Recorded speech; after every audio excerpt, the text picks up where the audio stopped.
Welcome to the Fight for Brilliance podcast here on YouTube. I'm Justin Keller, your host, and this is the show where every conversation is designed to challenge you to rebel against complacency and conformity so you can live, lead, and create more brilliantly in every single area of your life. In today's conversation, I sit down with a good friend of mine, Brent Gallagher, and we talk about what it looks like and what it means to be healthy outside of the gym.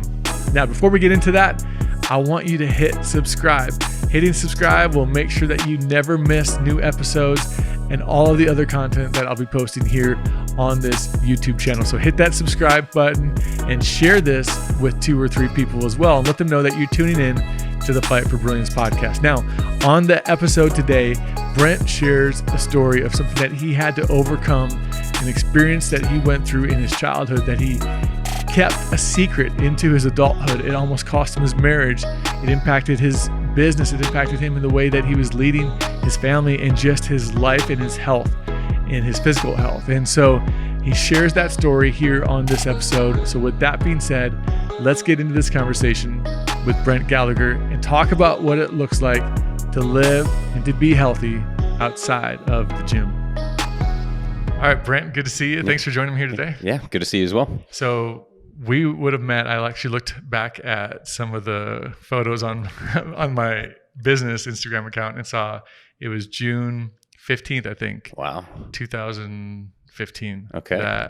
Or 16. Does that sound right? That yeah, we would have somewhere around there. Yeah. done the rebrand with you, and that's how you and I first met. Mm-hmm. And so we've had the chance to work together, and Brent and Cassie together as a husband and wife. You guys run Avenue Fitness, which is here in Houston. You have 2 locations. And so we've had the chance to work together on that front. I've been able to know you and Cassie from that journey. Yeah. But I thought today it'd be nice to actually just sit down and kind of talk to you as in a different way than just talking shop. Usually we're talking either my running or your business. And so today I just thought it'd be nice to kind of talk through the human side of you and the business and get to know you more on a personal level like that and use this platform to do that. But one of my favorite stories when I started working with you guys was the story that you told me when you started the business. And that was, maybe it's because that's when you were running. Right. Yeah. So we had that affinity, but why don't you share with the listeners just how you got started and just that you found that location and just that journey of starting the business. Yeah. So I'd finished up playing soccer in college. I was in Birmingham, Alabama, and my strength coach left and opened up his own personal training studio in 1999, I think somewhere is when he opened it up. That was revolutionary. Like these small little 1,200 square foot spaces working privately with a trainer was not heard of. I mean, that was like uber, elite only could possibly do that. And he was opening up trying to bring it just to an everyday person. And when I graduated in 2002, I left and joined him. And, when I was there, we were in this area called Mountain Brook, Alabama, which is just a nice affluent area of Birmingham. And this little space, I walked into it, and I've walked into many gyms my entire life, but it was the first time I felt comfortable. I felt at home. Like I walked in, it was really small, as I said, 1,200 square feet. It was right across the street from Mountain Brook Elementary School. And I was like, oh my God, like one day I want to do this. I not work in a place like this. I want to run something like this. And, kind of some things changed in my life. I moved back to Houston where, I'm originally from here. I started coaching soccer. It was kind of the passion for mine. And soccer gave me the ability to move around the city and see all these different pockets of neighborhoods and stuff. We had soccer fields at this school, at that school, whatever. And I was always on the lookout. I was trying to find, okay, well, here's a school. Is there a building, a commercial building right across the street from it all? And it never happened. So for like 6 years, I was looking. And finally one day I moved apartment complexes, and I came out of an apartment complex, the next day after moving in, I'm going to go for a run, just go explore my neighborhood. And I left, and about maybe 10 minutes later, I see a school. And it was this, it still gives me really goosebumps when I get to this point right in the middle of the street where I pull up every single day to work. I looked across the street, and there was this small little commercial space that was coming open for rent. And I was like, oh my God, this is it. Like I had no money. I had no connections. I had no clients. I had nothing. And I was like, this is where it will be. This is how it's going to happen. And there it is. Now today we sit in the middle of West University. Westview Elementary is on one side. Our building is directly across the street from it all. So that's kind of how we got started, in the early days. Yeah. And I love that you had a vision for what you were hoping life could look like. and you had that in-between season. And I've never really asked you about that in-between season while you've got a vision for something you want, yet you're not there. Was that a long period of time? I didn't really catch the timeline as far as from when you left Birmingham and came back here before the gym was able to open. Yeah, it was a couple of years, but it was also a season of frustrations. Now, I kicked the tires on a lot of different spaces. I lived here in the city, and I commuted out to Sugar Land to do like the coaching, the daily coaching that we were doing for the soccer club I was working with. And I must have called on probably about 10 or 12 different spaces. I went and viewed these spaces, and I thought, oh my God, this is it. And it would all fall apart. Or something that just, didn't click. The agent didn't meet me there, or I missed my appointment that was with him. And it all just kept falling apart along the way until this did here. And that one particular moment of, I look and say it's truly a God thing, because as I found this space, the doors just kept opening up post this here. And they always say the doors, are open to those who continuously keep knocking. I saw that space.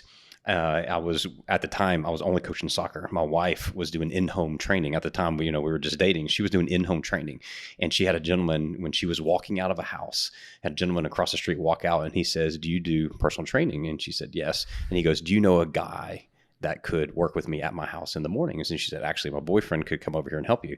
So really, my wife got me set up with my first ever client in home. And I tell that story only because this relationship with Steve, he and I worked together for about 6 months. And in this period of about 6 months, I was him hauling back and forth with the lease, trying to get everything negotiated, trying to get everything squared away with the landlord and taking over this space until the final week came into play. And the landlord looked at me and says, "For your build out, you can't roll your build out into the lease." So that was going to cost me a lot of money up front, money I did not have whatsoever. And it was going to cost me $16,000, which doesn't sound like a lot. But when you're, 25 years old, you're fresh out of college, you have a job that you're making $20,000. That's the world. I mean, he should have just told me that was going to cost me $1 million. And I went over to Steve's house on a Monday, and I said, "Man, I got this bad news over the weekend." And I told him, he's like, "Oh man, I hope that works out for you." He goes, "You have like a rich uncle, you have somebody that you can talk to about money." And I'm like, "No, I'm completely out of everything. I don't have nobody that I can speak to about this."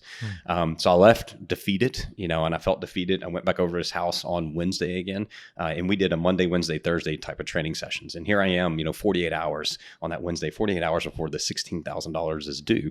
And I go back again, I keep showing back up to Steve's house, train him on Wednesday. I go back over there on Thursday. We get done with the session. And right at the end of the session, he's like, "Hey man, I got something for you." And I said, "What's that?" And he said, "It's over there on the table." I'll go over to the table. There's an envelope, had my name on it, and open up the envelope. And inside of it was a check for $16,000. And at that moment, I looked up. I mean, it was just so many mixed emotions that I was feeling at the time. But I looked at him and I said, "I can't do this. Like, I can't take, a loan from me. I don't know if I can rightfully pay you back." And he says, "It's not a loan." And I said, "Well, I don't need a business investor because I don't know, again, if I'm going to be able to pay you back." And he says, "I don't want a piece of your business." And I was like, "I can't take a handout." I said, "My parents taught me better than that." And I said, "I can't do this." He says, "It's not a handout." I said, "Well, what is it for?" And he says, "How much training can I get for $16,000? So literally he prepaid for years worth of training with me to help me. Then literally that day that I went to the bank, I cashed it. I delivered the check the next day to the landlord. And like I said, from there, that's when I knew, okay, I'm following, God's call on my heart. Right now, he opened up a massive door for me. And as things moved over through the years, it's just been a really cool roller coaster. Has Steve had to pay a monthly due yet? We call him the godfather of it all. And so what's funny is, so we got ourselves out of debt. Like one of the first things my wife and I did when we got married, I opened the gym in January, we got married in May. And so after we got married, we said we were going to get ourselves out of debt. And so between the two of us was car debt and a little apartment loan, a little condo loan that we had and some of the business stuff, obviously the 16 from Steve, we said that we're going to pay off Steve first. He's going to be the first person that we pay off. So we worked like crazy. And about 3 months later, we took Steve to lunch and we said, "Here's your money back plus some." And he said, No, I don't want the money back. I want the training. And we said, "No, Steve, you will be forever. You can train with us for free. That you set us in motion if it was not for your trust and faith." Yeah, like that, it couldn't happen without you. No, so, not at all. Regardless of a due ever. Absolutely. Yeah. That's interesting that you had that mindset. So for you, where was the mindset of, I don't take a handout? You mentioned your parents. It was, I mean, I think it was a built and instilled from just a hard work ethic, as a kid growing up, with my parents, but then also too, as well as through my grandparents, both sides, I was fortunate to have both my grandparents, both sets of grandparents growing up, and both of them, products of the Great Depression. So, I mean, like you learned what work was, you learned what was to show up at 8 and finish up at, just only because the sun went down at night. And it was like, you had a little bit of lunch and some water along the way. And I think that just kind of mentality of like, just put your head down, do your work, was something that, stuck with me. It resonated with me. I appreciated it. I'd say I'm more of an introvert at heart.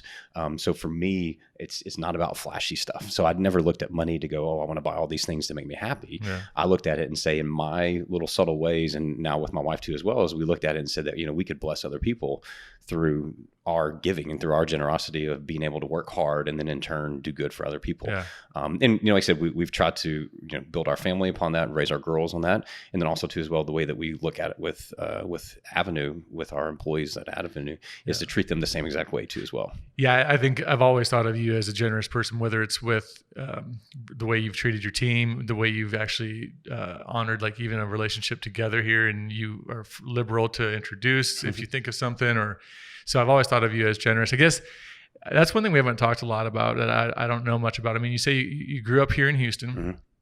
Mm-hmm. I'm always curious what someone's upbringing was like. Yeah. What was yours like? So technically I'm not from Houston. I'm from, it's close enough. It's a big city, so that's you default into it. So, but we have to be careful because people who are truly from Houston, you can't say I'm a transplant. Yeah. No. I'm a transplant here, and I'm actually from an hour and a half away from here. But Beaumont is the next, biggest city. And then I was actually from south of Beaumont in a little town called Nederland. So about 17,000 people. It is a typical Varsity Blues, setting. It was one of those things on Friday night, and if we had an away football game, it was that sign of last one out, turn out the lights. Like everybody went and followed, the football team everywhere you went. Yeah. It was great. I loved it. I'd look at it and say, some people didn't really maybe enjoy childhood or high school days and stuff like that. I found it something that I truly enjoyed. Do you have siblings? Yeah, I got older brother and younger brother. I'm younger brother, so I'm the neglected middle child. So you're the middle child. So well, it's hard with 4 to decide who falls in the middle, but I would sort of fall in the middle, I guess, in mine. What do you feel like is one of your biggest takeaways from the way that you were raised that you see influences you probably still today? I think it goes back into the work ethic. I mean, that literally is it. I mean, it's be kind, be generous, be thoughtful of other people, but also like put your head down and do your work. It's stuff that we tell our girls right now the same thing, that 9 and 12 years old. It's that work ethic of not trying to be a people pleaser. I think that's what sometimes people can get it, think, oh, all you're trying to do is please other people. It's like, no. It's like share our talents. What are we good at? And, use those to bless other people with. And so now I looked at it and say the ability to help people along on their fitness journey is something that between my wife and I and our teammates at work, like we're all really good at that. And so we try to share that as much as we possibly can, not in a boastful way, but ways to say, hey, these are talents. Let's go use them for the good of other people. The teaching the work ethic to our kids because we're both right here in the city. It's a little different than when I grew up and we were in the backyard and doing projects around the house. Like it's a little different. I find myself struggling with it. It's definitely a hard one.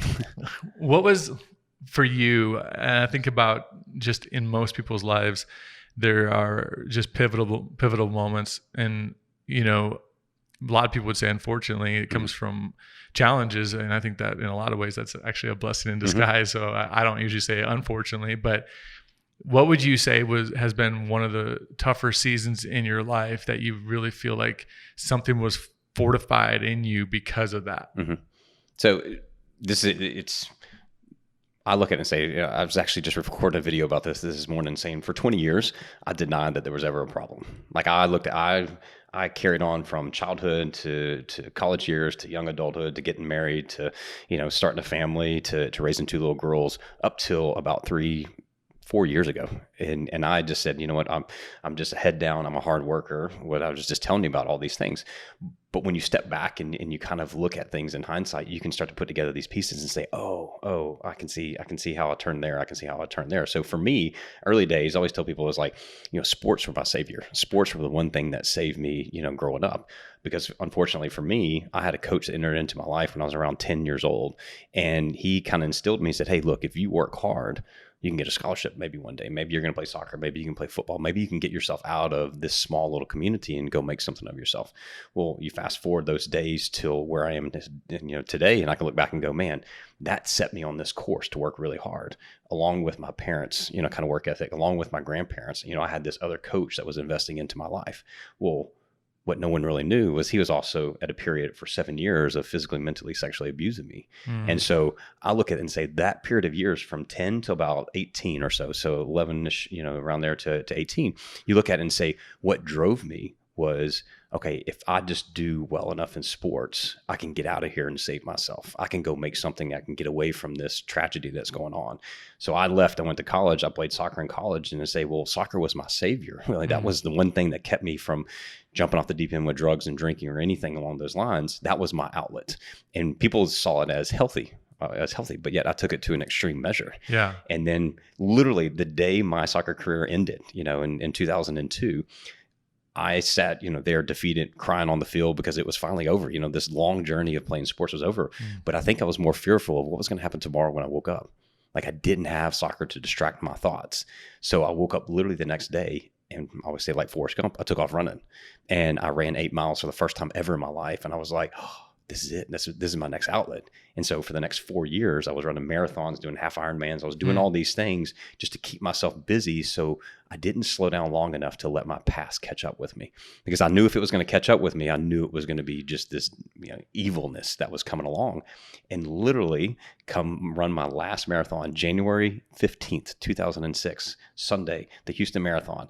My marathon runs right in front of my gym. I run the last marathon January 15th. The very next day, I opened Avenue, January 16th, 2006. So I have, for all these years, have just been moving from one thing to the next, to the next, to the next. Now, from the outside, everybody goes, oh, that's a healthy pursuit. You're keeping yourself fit and healthy. You're building a business. You're taking care of your family. You're taking care of other people. When it was like, no, this is all just like, it's a smokescreen. I mean, this is a great Wizard of Oz that's kind of like just keeping everybody at a distance. Until about 12 years, until about like 3 years ago. I can remember the date, January 8th, 2018. And my wife and I kind of got in a little bit of an argument.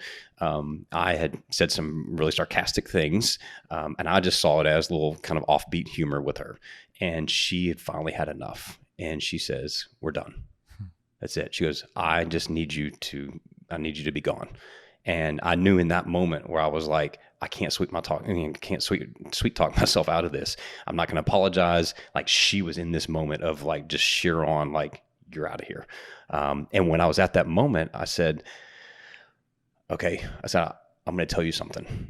And I said, I just need to tell you this, and I don't need you to ask me any questions until I come back to you and tell you it is okay to say this, maybe to ask me questions. And we sat there for a minute, and you could just see this look in her eyes. And she was just like, oh my God, was he about to say to me? And I said, in that moment, I said, I was physically, mentally, sexually abused for 7 years.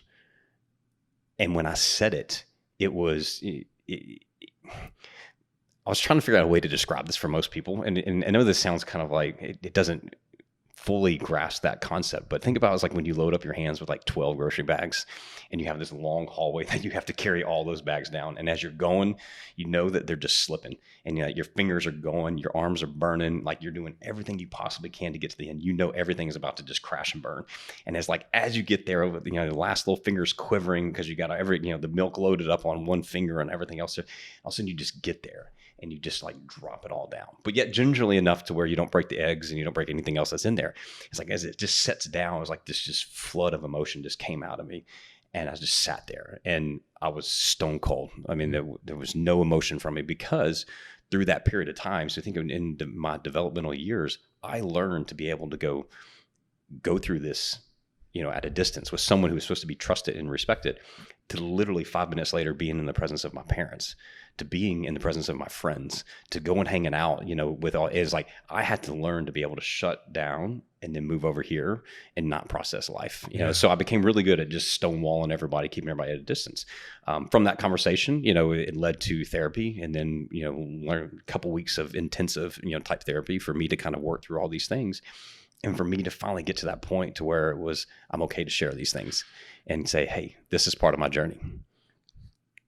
Yeah, that's a lot for someone to carry. Mm-hmm. Yeah.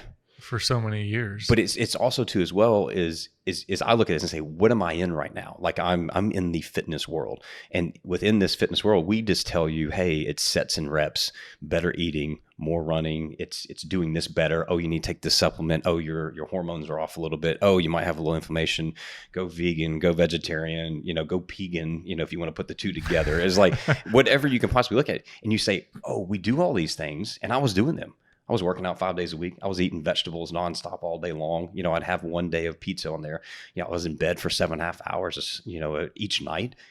But outside of all these physical measures I did to take myself, really healthy, get myself really healthy, my insides were a complete wreck. And all that was confirmed when I went to a holistic doctor and I did all these tests that were forward thinking, and they found out like my stomach is a complete wreck. I've got so much inflammation that's going on in my body. I got so much stress, like that was basically breaking down my teeth inside my mouth, my gums, everything was going wrong because I'd held it all out. Could you feel that though? Like you talk about. Oh yeah, you could feel it. You just deny it. You just deny it all the time. You just say, oh, that's just the way things are, and it had been with me for so long that I just learned to accept it. It's like telling someone to say, look, you're sleeping 5 hours right now. Over the next year, let's work to add in 5 minutes each week. And let's see if we can get you to 6. And when you get to 6 and you do it regularly, you're like, wow, like, man, if you could have convinced me that 6 hours feels really good, like I would have jumped in there. But you became so used to going, oh, I can get by. It's no big deal. It's interesting you say that. And you said it like that. Like you just get used to getting by. I wonder how, like for you carried the weight of, well, I mean, I can only imagine like keeping that from your spouse, that you would, there's a whole nother, you talk about the physical things that were happening inside of you, but there's a whole nother mental and emotional weight that you're carrying. So if you look at this, like if you know like the Enneagram, I'm a type 5 on the Enneagram, which means I live in my head, and I'm really good at connecting dots. You know what I mean? Not to say that to be boastful, but that's one of my strong suits. My wife works side by side with me, literally, and still to this day we work in a very small space. She knows every move I make, and I know every move she makes and stuff. So she sees me so tight, So yes, to sit there in an environment where my wife is right there all the time watching me, I could not go to work and be a different person. Like there was no outlet for me. I channeled it up and I said, okay, this is how I'm going to be. This is where I need to be with being able to hold everything inside. And then on the flip side, you think about it and go, someone who started me off on this adventure to keep myself fit and healthy, to train really hard, to make something of myself. Every day I go to work, what am I doing?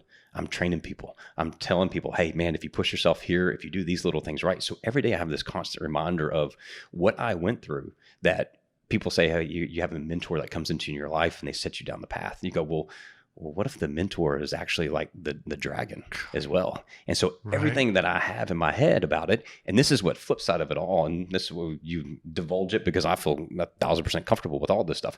So all these things that I went through then, I go to work every single day now for the last 15 years of hearing these things. And people talk about pain and torture, about going to the gym. It's like, oh, I got to go kick my own butt, at the gym or whatever.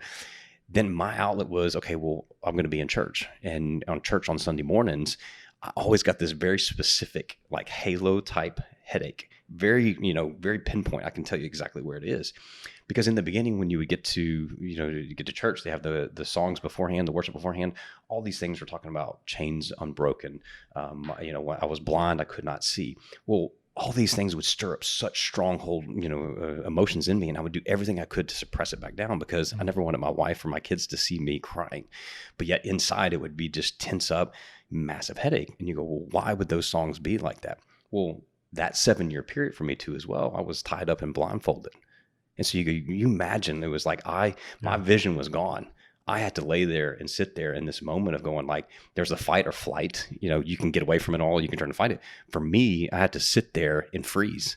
And as you basically just go limp, you just sit there and go, I cannot do anything about this. So I learned to be able to suppress things at an extraordinary level to where I could be inside, I could be just completely devastated. On the outside, I could be happy-go-lucky.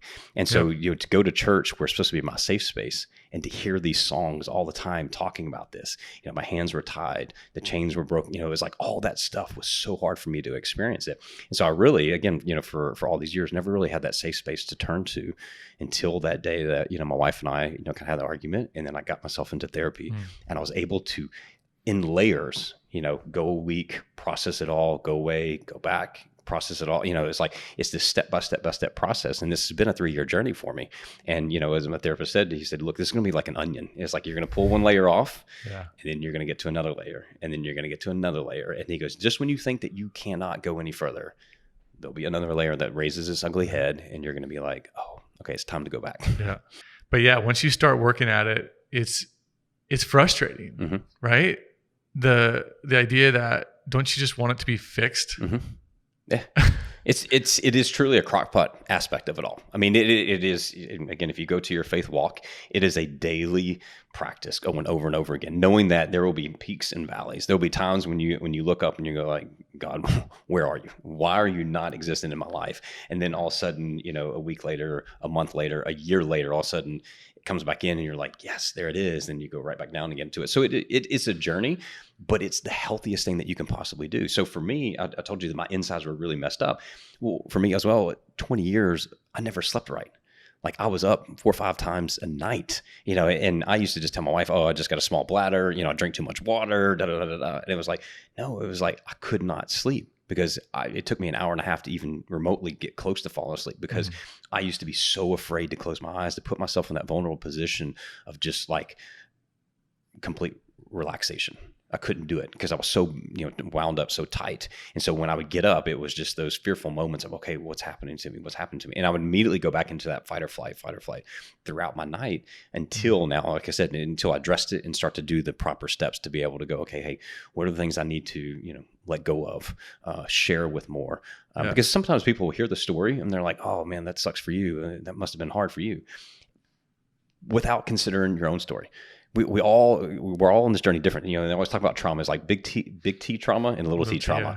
And it's like, you're different, but to the extent that, you had parents that, maybe weren't the best to you. Maybe you saw some bad things that went on as a kid. Maybe you were in a bad wreck or something like that. Maybe even now currently, like in your season of life, you had something happen with your kids, or maybe there was an incident that happened at work, or maybe it was just this COVID season where, there was a lot of things that kind of went through your head that triggered things and these emotions, and everything got really fearful. It's like, you're experiencing the same thing I did. And it's not to say that my level is any different than yours, just like as if we see somebody really heroic doing something on TV and they get through it all and you're like, wow, that's great for them. For you, it's still the same thing. It happens the same way inside our bodies. The fight or flight, that rush of adrenaline, that rush of cortisol into your system is the same for you, is the same for me. Yeah. And when you say that, it makes me think about the part of the process that can be so hard is, in order to not see yourself as this victim that like life has targeted you and picked you out to make it difficult, right? In order to do that, I would wonder if you had to go back almost and sort of almost, I don't know if this is the right way to say it, but rationalize this irrational behavior from this human who did terrible things to you. How do you reconcile that toward them? And was that necessary for you to reconcile toward them before reconciling inside of yourself and so on? What was that part? I think it was getting right with myself first. It was part of the process, and I look at it and say, I wanted to be able to look into the mirror and say, hey, I am who I am because of the work that I've done. And I'm going to look at him and say, hurt people, and just say like, he has his own issues that he never dealt with. I was an unfortunate victim of that. I can look at that and say, at the time I was a victim, but today, if I continue to not address it, if I can continue to never speak about it and let it drive my behaviors, I'm not the victim anymore. Now that's like just self-inflicted stuff. Yeah. I'm now imposing my stuff that happened to me a long time ago into saying, okay, well, everybody today has to, I'm the angry guy at work. I'm the introvert that never really talks to people and stuff because I'm afraid to step out of this cocoon, or my health is in a really bad shape, or, whatever all these things could be is like, well, yeah, as a kid, maybe you didn't have the ability to take care of this, or maybe even as an adult 2 years ago, you didn't feel in the right spot. But now you hear all this stuff about the Me Too movement, all the mental health, May is Mental Health Awareness Month, it's becoming less, I guess there's less stigma around speaking up and talking about things a little bit. And it's not going out and get on podcasts and share it all. It's maybe talking with a loved one, maybe talking to your best friend. Maybe it is finding a therapist, online that you can do. I mean, nowadays with COVID, everybody's got therapists on their phone. You can speak to them, but it's starting that process to say, hey, with him, what he did was wrong. Again, I look at that and say, like, through my faith, I can say, look, I can forgive you for it, because I can look at it from a faith standpoint and say, you know what, God will be able to take care of everything that needs to be taken care of on that side of things. But with me, the way that I'm going to choose to live my life is forgiveness for him, and I'm moving on, and I'm doing the work that I can continue to keep getting better. Yeah. Because I face that with, right now we have our girls, and, we have a 9-year-old and a 12-year-old little girl, and you go, wow, they just entered into that stage right where everything started to happen for me.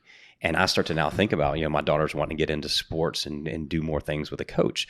And I was like, I have to talk to my kids about it in a kid level to say, hey, these are some of my hesitations.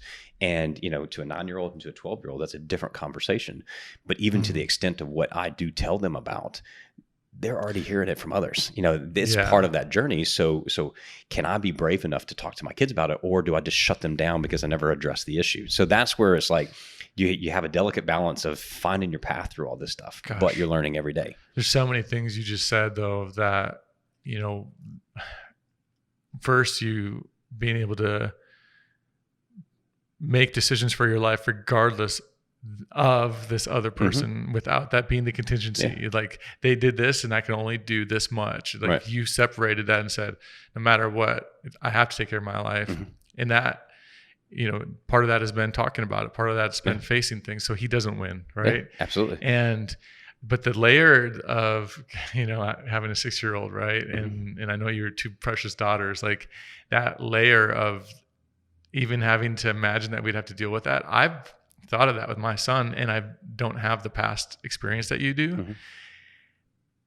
I can't imagine how hard that is to step into these situations and not allow that to keep you from letting your kids trust someone else, letting you trust someone else in their life. Yeah, right? it's absolutely hard. So, if you go back to 2018, my 12-year-old at the time she was just 9, about to turn 10. So there was a lot of those arguments between my wife and I.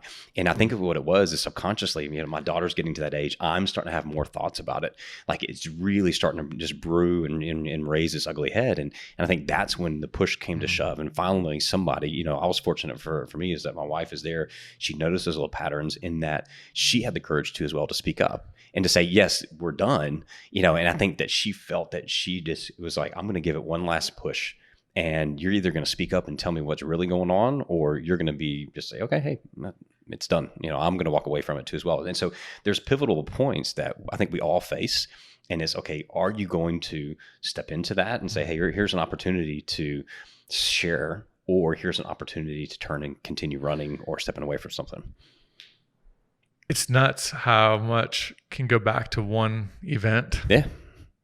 Is that something that when you kind of unpacked it a little bit right there, but when you were running into the things that were holding you back later in life, whether it's your temperament toward people or the things you're coming up against in your marriage, do you think it was at least in part due to just hiding this thing and that just builds up something inside of you, and now it's impacting these other areas? Is that I would think so too. I mean, did it change the way you showed up, I guess? Yeah, basically absolutely. Yeah, you. so it's everything. I think every experience that you have in life shapes and molds you into, who you are today, regardless if it's good or bad.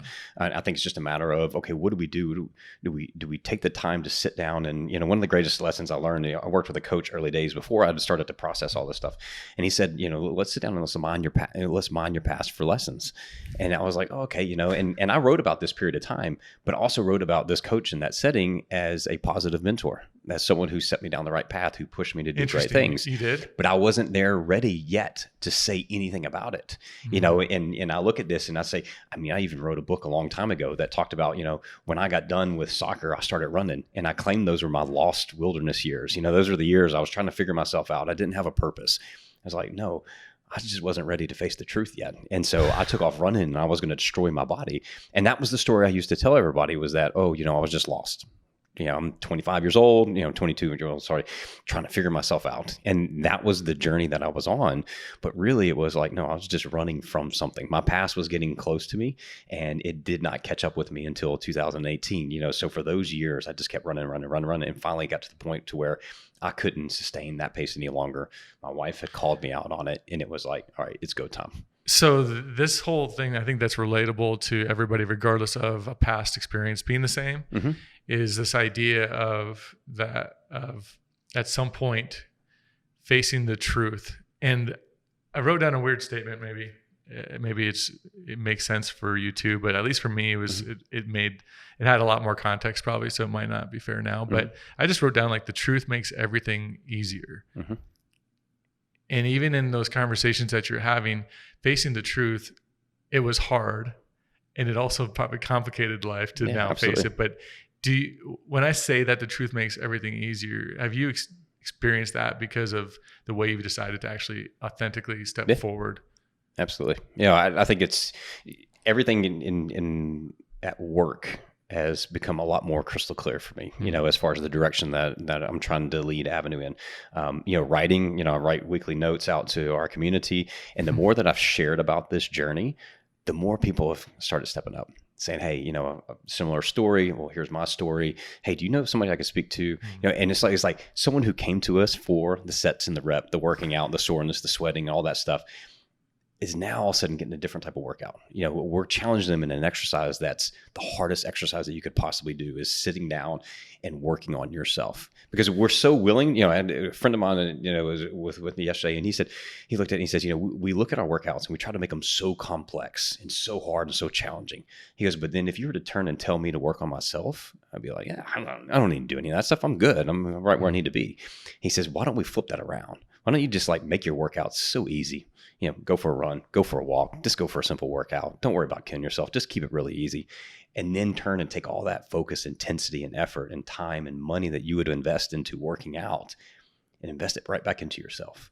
It's like, what could that shift? What would the narrative, what would that shift? And he made a joke. He says, look, it's time that we shift it's time that we connect our six-pack desires with our past story. And I was like, ooh, that's good. I'm going to tweet that. I'm going to take it and run with it. But it was like, when he said that, I was like, oh yeah, that's right. Because now when I did that, so think about this. So the truth is the hardest thing. And you go to come clean to my wife and to tell her about that stuff was so hard. Though she had nothing to do with it, though I technically did not have anything to do with that, it was part of a story for me to tell. Think about what that was like when I went home to tell my parents. Think about what it was like when I went to go tell my older brother. Think about what it was like when I went to go tell my younger brother, because both of my brothers were affected by this too as well. They did not go through the same experience, but they worked under this coach. And so you go, wow, okay, this coach was a family friend, and you see the story play out perfectly. And so here you go, what was the hardest thing I ever had to do was to make an 1.5-hour drive all the way down to my parents with a note in my pocket. When I walked in the door, I made up some lame excuse to come over, and I said, okay, I'm going to tell you something. I'm going to read this note to you, but I don't want you to ask me any questions. I will tell you when you can ask me some questions. So I read the letter, got up, we hugged, and I got in the car and I drove away. I said, I'm not ready for questions yet. So it's a process. Some people think, oh, well, you process it, you tell people, and it's good. It's like, no, it was 6 months before I went back to my parents to say, hey, I think I'm at a point that we can start to kind of talk about things just a little bit, and leading them on into that point to say, hey, I'm healthy enough, ready for it. Did you have a therapist that gave you sort of the blueprint for that? Because what you did that I would I guess pick up on just inherently here would be you created a boundary for what you felt like you needed from others and set that expectation right away. Did someone tell you to do that, or did you just know I need to? He said, when I left him the first time around, he said, look, you can talk about your story however you feel comfortable with. And he goes, but I think that you do need to tell one person. And he goes, we had talked about a friend that I could possibly speak to about it. And he goes, but I think you just need to get comfortable with being able to share about it and understand that there's no shame that's attached to it. There's no embarrassment that's attached to it whatsoever. But me being a control freak, again, you can think about what I went through for those 7 years is I would learn to control everything. I learned how to move around just in life and in work and in general, just say, okay, I can control this. And so when I went to my parents, I said, okay, I'm just gonna have to control this because I'm not ready for the questions. I need to just be able to say this. And I said in the beginning, drop those grocery bags down. Yeah. Take a deep breath, and I just need to go away. But it was a different control, right? Yeah. It was I know I need to take baby steps. Yes, absolutely. And I know I need to do something. I do need to still do it at a pace that I'm comfortable with. That's a different control. Yeah. But I just think it kind of goes on to it touches on the all or nothing mindset, right? That we get caught up in, whether it's our physical health, dealing with past stuff, that we just think it's either all or nothing. It's either we fix it tomorrow or this isn't working. And so I just thought that was interesting that you created those boundaries, but you knew you have to take steps. Yeah. Just found a safe way to do it, which is I've never, I guess. Yeah, I think it's too. It's like usually we're talking very micro right now. I mean, if you were to like zoom out and kind of hover over all this, I mean, this was years. This wasn't just 1 year. I mean, this was years and years and years of processing things. So I just wanted people to listen to it, and they're like, oh, I talked to my wife. I went away for a week, came back, and all of a sudden I'm super healthy. It was like even when I came back, there were still things that I was facing, and I went away for a week and processed everything that I thought I had fully processed until I was reading a book, actually Malcolm Gladwell's book called Talking to Strangers. And in there's a section where he was talking about the Jerry Sandusky case. And the way that he was talking about it, he said, these boys have been interviewed and they said, hey, is this everything that you have to say? And they said, yes. Come back a month later, the boys are like, hey, there's more. And they're like, you're lying. And what he said is like, no, actually, when we start to process things, more things come up. And that was when I had stepped away from the counseling and the therapy. I was reading that book and I was like, oh my God, I think there's more. And I still remember laying in bed with my wife and I just dropped the book and she said, what's wrong? And I was like, there's more to it. It's interesting you say that because it wasn't from Malcolm's book, but I've read or heard from other sources too that, we tell ourselves what we want to believe, right? Absolutely, yeah. and I would wonder if that's part of that, right? Yeah. And so it's not that you're withholding, it's just that to protect yourself, to survive, you're not ready. You're not going to let yourself even tell that story, that part of the story yet. And it starts to kind of unravel, right? And so it's a protective mechanism I think our brain just naturally has. Yeah. So it's taking action. I mean, it is literally you get into that stress mode of fight or flight and hey, I need to get out of here, or what do I need to do to kind of hunker down and turn around and get after it? So I would define a moment and many moments that, because it's a repeated behaviors usually in those situations. It's not just a one-time thing often, turned into seasons of challenges because of that. And you would never wish that upon anyone or want to go through that again. I understand that.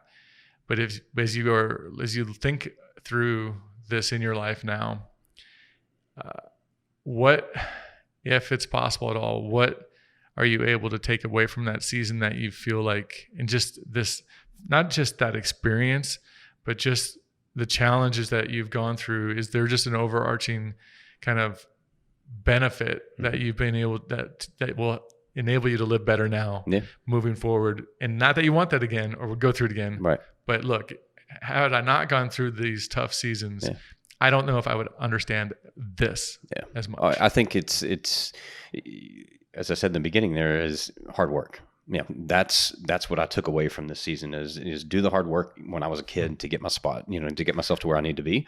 But even now, do the hard work on myself, continue to do the hard work on myself, continue to do the work that's tough within a marriage too, as well. You think about, we did a lot of like couples coaching, kind of early, just more proactive type of coaching stuff. Because again, my wife and I were working side by side, like we had a lot of time together. And so if we didn't know each other forward and backwards, we were really going to start to have some, conflicts in it all. So we did a lot of early days of working hard on our marriage proactively. And then now, have our girls growing up too, as well, is do the hard work to help them understand that, yes, the world is a great place to be in, but we do need to be mindful of these, kind of things that could be happening on the outer layers. So I wouldn't change any of it, but I look at it and say that through the hard work that I did then, which I've now turned and put to the hard work to myself, to grow, to learn from this, to connect dots, to understand where can I take this story, again, simply a chapter in my life, and say, how do I take this and use this as good for others? And how can I turn it and tell it in a way that someone listened to it who maybe went through kind of a same type of experience, or maybe somebody right now who's, you're running on the treadmill, or you're working out, or you're outside, kind of doing whatever, just trying to keep yourself fit and healthy. It gives you just 2 seconds to pause and say, what am I running from? Is there true joy in this? Or is there something that I'm just trying to avoid? Yeah. And that's real. I mean, people joke about running that, what are they running from, especially the further distances. Right. Mm-hmm. And, it's interesting that I can pinpoint back to a point where I knew it changed from running from something to like re-entering into my life again as a love and not as a mask. Right. And so it's not that we do that, but it's not running. It could be drinking. It could be whatever it is for somebody to escape versus doing the hardest workout and working on themselves and this is, it's interesting because I started the podcast talking about when I worked with you. It was 5-6 years ago now. Mm-hmm. This is pre all this stuff. It was pre this, but it's interesting to me that pre all of this, you knew that it's not enough to just work on my physical body. Yeah. And now the truth was trying to come out. Like, it literally was. I mean, like you can go back and I can pull up the early documents. I still have them all. The work that we did with you. I mean, one of the lines in there was like, it's not a measure. And we measure your life, not the size of your waist or your biceps. I mean, that was one of the lines that you put together for us in the beginning. And it was like, that was it. I was trying to say it in so many different ways versus just like coming through with the truth and going, okay, this is what I'm trying to say, deep down. So now that you've come through on this side of it, you had always defined that health isn't just, the six packs, the big biceps and, perfect waistlines and all that. You'd always said that. But how would you now, if somebody asked you, what does health mean to you? How would you define it for your life? Like, how do you measure it? How do you hold yourself accountable to it and articulate, like, you're healthy if for you. There's this, I say for me directly here on this one, and say that there's a connection between, your past story and your current health. Like it's, if you've done the work with your past story, like your current health, regardless your shape or size or whatever it is, your level of fitness, like you're going to be pretty healthy. If you just want to think that that's a past chapter that you can keep the door closed on and it's never going to like bother you whatsoever, that's one of those things that you go, oh, it's wreaking more havoc inside you than what you truly know. That constant sneezing, that constant snoring, that constant waking up at night, whatever, down to, hey, you know what, when I eat this, I get this really bad heartburn. Oh, I just need to take some pills for it, or your cholesterol's off, your blood pressure's off. It's like all those little things that you just say, oh, I just pop a pill for and it's okay. Like it's kind of funny. It's like, once you get those things done, as I told you before, I woke up 4 or 5 times a night. I had that very specific headache, which I could go pop an Advil for. I could take some melatonin or some NyQuil to help me fall asleep easier. But also too, as well as I had this bad, just indigestion, I guess, if you will. After any time I ate anything from pizza to kale, like my stomach just burned, my chest burned with it all the time. And what it was is like everything that was just ugly in my life was just brewing in my stomach. And my stomach was trying to, like, I think just deny it, being able to come in to try to nourish my body. So it's like wow. Know that you are truly fit and healthy when you feel at peace, I think, with your past, and that you're looking forward to the future, doing the little things to keep you, I think, healthy on a day-to-day basis. that is, it's a really cool definition of healthy.